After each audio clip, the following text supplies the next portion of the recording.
Hey everyone, it's Ivan with kitbadger.com out here for another gear review, and today we're talking shoes. These guys right here, which are the Chillum by Lems. If you're unfamiliar with Lems, they make shoes. Done a number of reviews on a number of different shoes, whether it's their Primal 2s, their boulder boots, all leather boulder boots, and I guess their Trailheads version 1 and 2. And now we get to this, which is their Chillum. So this actually has kind of a lot of similarities, basically to their boulder boot, but it's a cut down version of it.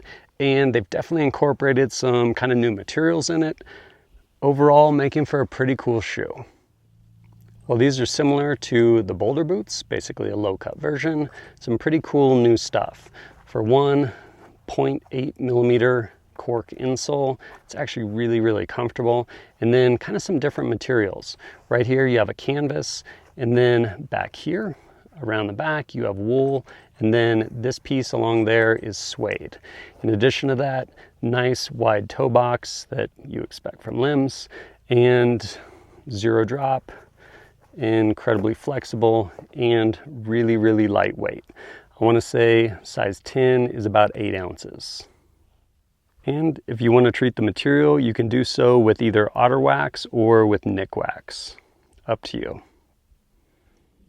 With all of that said, how have I used these? Well, I've used them quite a bit, whether it's just around town or I've worked out in these definitely as well, kind of down at our local CrossFit gym. They do great in part how thin they are and being a zero drop. And I've definitely put a lot of time in with them on the range. Ended up shooting I think it was a 1-day vehicular carbine employment with Rune Nation. Ended up wearing these. They did good, except, again, basically a short version of the boulder boot. And because of that, sprinting around in gravel, definitely ended up with some gravel in these that probably wouldn't have got in my shoe if I had boulder boots. But then I ended up actually wearing these to a 3-day night vision course down at Thunder Ranch. And while a lot of that was not crazy dynamic on the range or anything, we ended up actually going on basically some nature walks. So totally dark with night vision, up and over through uneven terrain. And when you can't see where you're walking and you kind of got to trust your feet, no, these absolutely did good. I didn't find myself like kicking into anything and like crushing my toes, nothing along those lines. And I've definitely used them for backpacking as well. Taken them on a couple backpacking trips to include up this mountain earlier today with like a 45-pound pack across all kinds of different terrain, whether it was like rock like this, kind of scree fields, up and over tree stumps, fallen trees, all of that. They do a good job.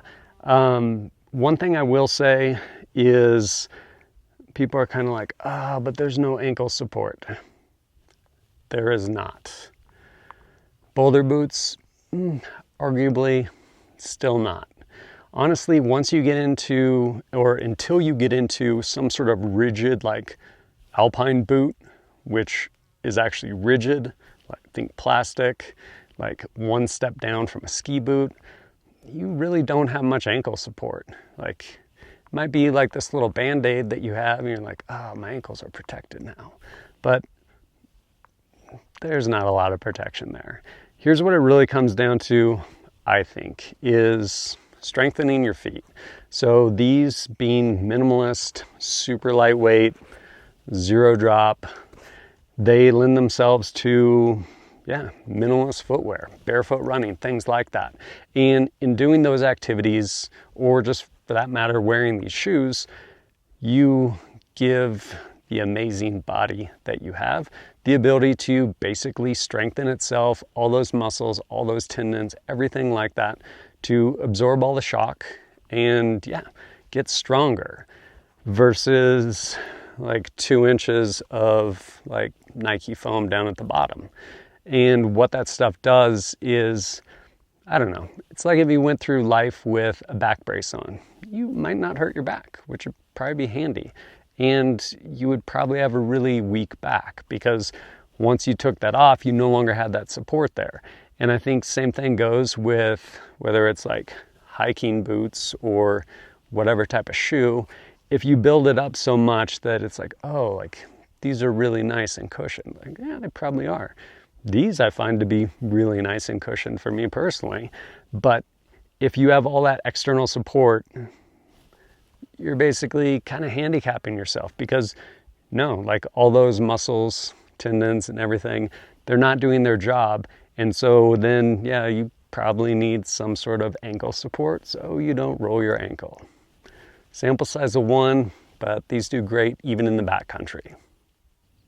Ivan, is there anything you don't like about these, or maybe a shortcoming? I will say these, just like the boulder boots, just because of the grip on the bottom, it works good, honestly, on most every terrain, except when you start getting stuff that's really slick, like think of snow. Now granted, you're like, well, those aren't waterproof anyway, why would I wear them?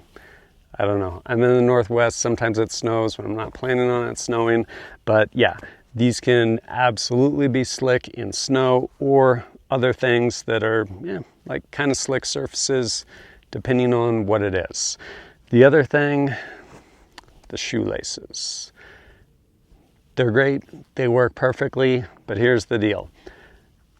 They're just long enough to tie your shoes. So if you like to double knot your shoes or tie your shoes like a champion, made a video on that a while ago, they're a little too short for that, which is kind of a bummer. Like I would actually like them to be a little bit longer.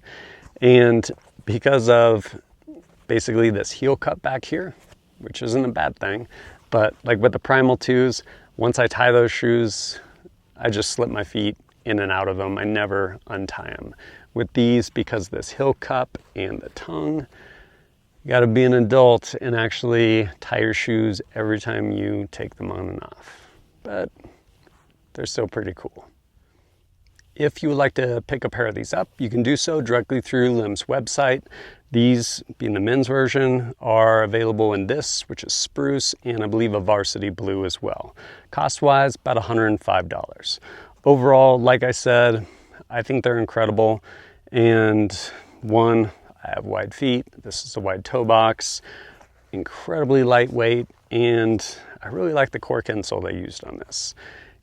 If you're looking at getting some and getting into minimalist shoes initially for that first time, give your body time to build up and strengthen all those muscles and tendons. I would suggest starting with just kind of wearing them around the house on the weekend, something like that.